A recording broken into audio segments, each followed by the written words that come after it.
미국과 한국, 일본 3국 외교장관이 지난 12일 하와이에서 모여 북한 문제를 논의한 것과 관련해 미국의 전직 관리 등은 3국의 대북 공조 의지가 공개적으로 확인됐다고 평가했습니다.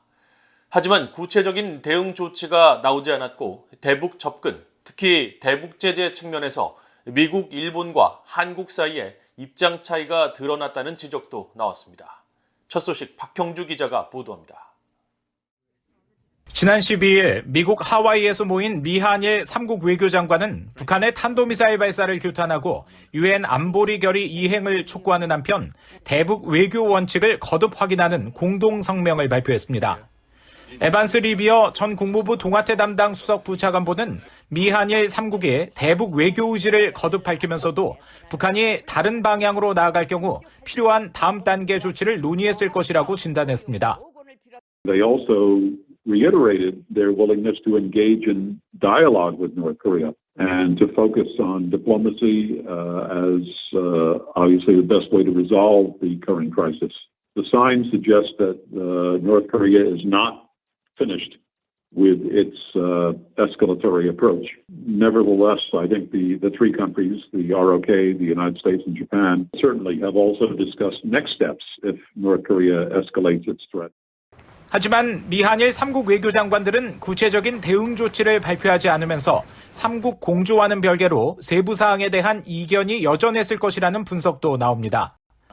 헤리티지 재단의 브루스 클릭너 선임연구원은 북한 문제 해결의 중요성과 북한의 유엔 결의 위반에 대한 규탄과 3국 협력의 공동 견해 등이 강조됐지만 각국이 앞으로 무엇을 할 것이라는 구체적인 내용은 포함되지 않았고 미국과 일본 그리고 한국의 대북 접근에서도 온도 차이를 보였다면서 대북 제재 이행을 언급하지 않은 한국의 입장을 지적했습니다.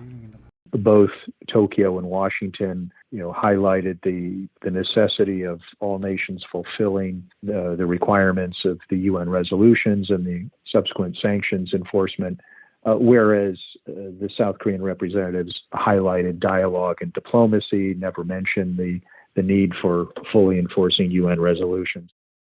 각국의 이 같은 이견은 향후 대화 국면 등으로 들어설 경우 더 쟁점이 될 것이라는 지적도 있었습니다.